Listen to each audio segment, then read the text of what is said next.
psaume 3 fois 5. Nous nous approchons de toi aujourd'hui, car tu es notre source de vie, source de spiritualité et de sainteté. Parle-nous, Seigneur, réconforte-nous, consacre-nous à ton service. Dans le nom de Jésus, nous te prions. Amen. Chers frères et sœurs en Christ, notre message pour aujourd'hui est tiré de l'épître, premier épître de Pierre, chapitre 1, versets 13 à 16. Nous allons prendre spécialement le verset 16. Au nom de Jésus, vous serez saints, car moi je suis saint. C'est d'ailleurs le thème de notre message. Cette phrase est introduite par l'expression « car voici ce que Dieu dit dans l'Écriture ». Effectivement, l'apôtre Pierre n'a fait que répéter ce que Dieu a dit au peuple d'Israël dans Exode chapitre 11, Exode chapitre 19, « Soyez saints, car je suis saint ». Alors, qu'est-ce que la sainteté? La sainteté est avant tout une personne. C'est Dieu. Vous serez saints, car je suis saint. C'est son propos. Dès qu'on parle de sainteté, notre premier réflexe est de penser à Dieu. Et oui, Dieu est saint, et sa sainteté n'a d'égal que lui-même. La sainteté, c'est la nature de Dieu, car il est pur, il est sans tache, mais la sainteté de Dieu n'est pas limitée à cette compréhension éthique. Dieu est aussi saint, car il est unique, il est à part, et aucune divinité, s'il y en a, n'est comparable à lui. Il a en effet dit dans Deutéronome 6,4 « Écoute Israël, l'Éternel, ton Dieu, est le seul éternel. » C'est-à-dire, à part Dieu, il n'y a que cette créature. Alors, pourrions-nous devenir saints aussi? Il faut remarquer que être saint ici ne veut pas dire être béatifié par l'Église. Non, loin de là. Être saint ne veut pas dire être canonisé par l'Église. Être saint, c'est avoir la foi en Dieu. Être saint, c'est vivre selon la parole de Dieu. C'est appartenir à Dieu. Dans ce cas, nous pouvons tous devenir saints. À partir du moment où nous nous sommes repentis de nos péchés et nous nous sommes abandonnés à Christ. Car un processus de purification se fait dans notre fort intérieur. Dans 1 Corinthiens 6, 11, l'apôtre Paul l'a bien expliqué aux chrétiens de Corinthe en leur disant « Vous avez été lavés, vous avez été sanctifiés, vous avez été justifiés au nom du Seigneur Jésus-Christ et par l'Esprit de notre Dieu. » Alors, comment devenir saint? Vous serez saints, car je suis saint, dit l'Éternel. Cette phrase sous-entend qu'il est possible de devenir saint. D'ailleurs, c'est un choix, dont le principal acteur est Dieu. Par sa grâce, Dieu nous rend saints après notre purification. Et cette transformation vient uniquement de lui. Quelques personnes se débattent en effet pour être saints. Elles s'abstiennent presque de tout. Elles s'efforcent de venir à l'église. Elles se pressent même d'occuper des postes de responsabilité à l'église. C'est un peu la sainteté à la samaritaine. Mais une chose est sûre, ces personnes ne sont jamais saintes ainsi. Elles ne vont même pas tenir dans le temps. Alors, mettons-nous en garde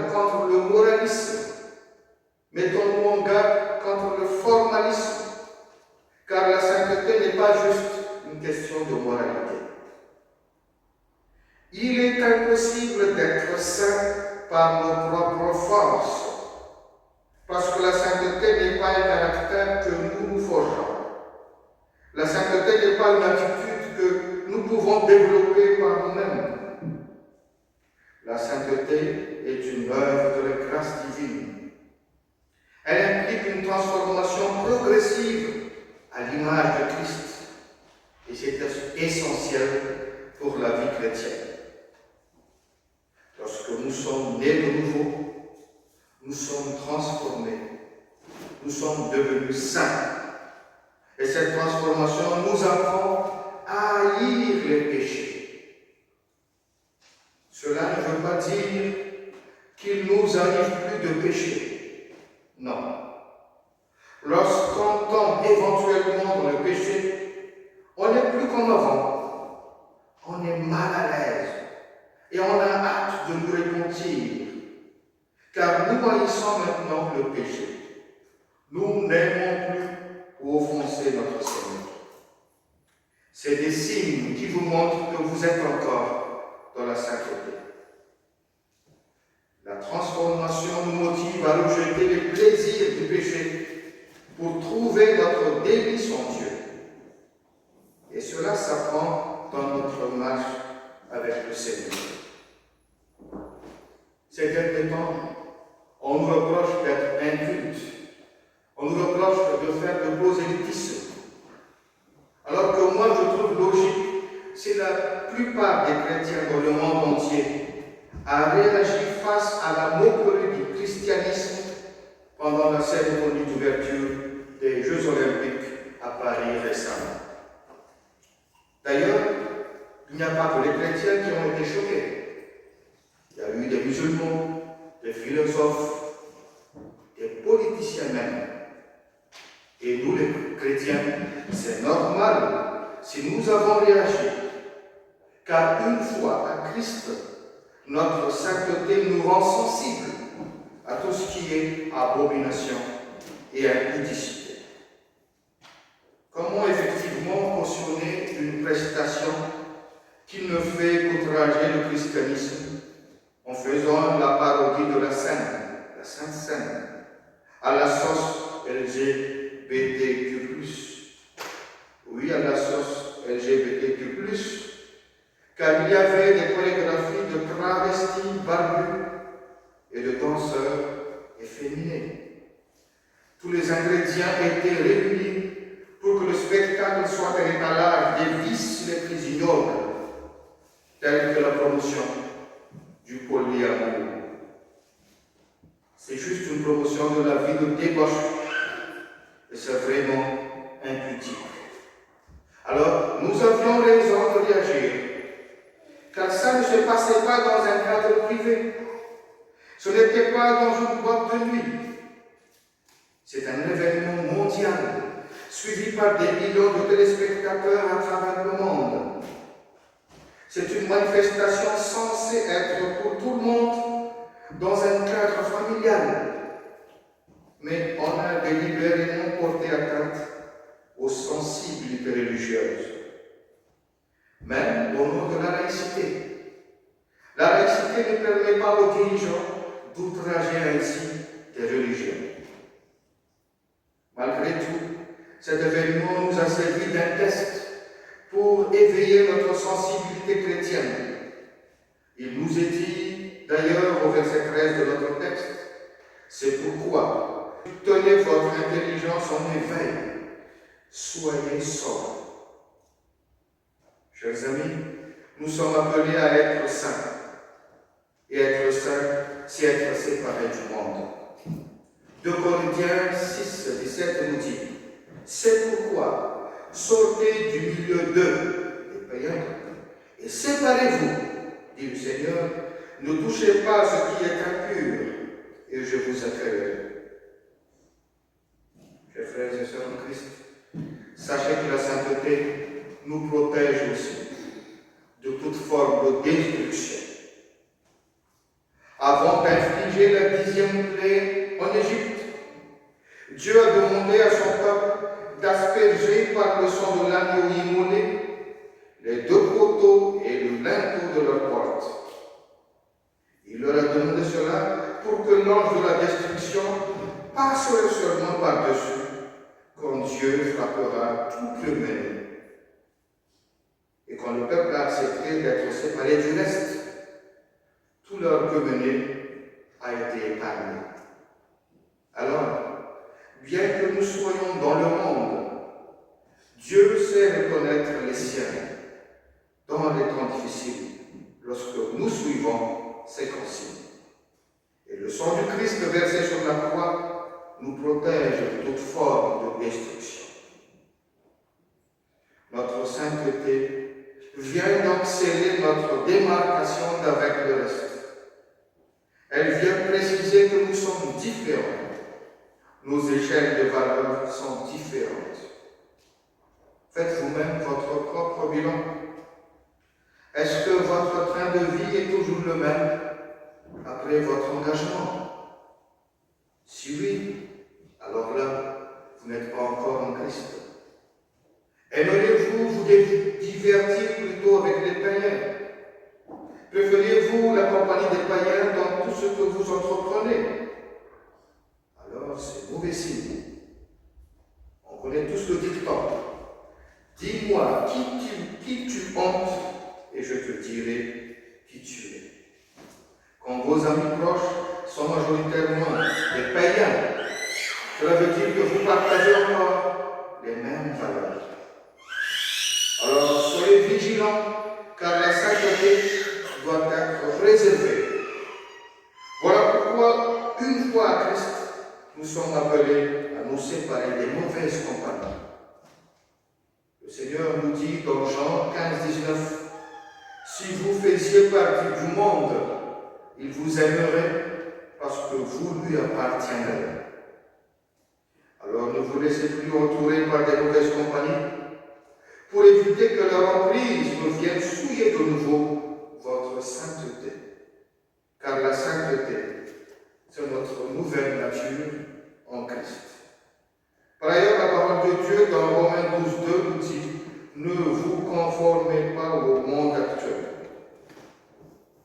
Chers amis, nous sommes séparés du monde mondain car nous sommes consacrés à Dieu. C'est ça notre sainteté. Notre sainteté renvoie effectivement à notre consécration. C'est le caractère de quelque chose ou de quelqu'un qui a été mis à part.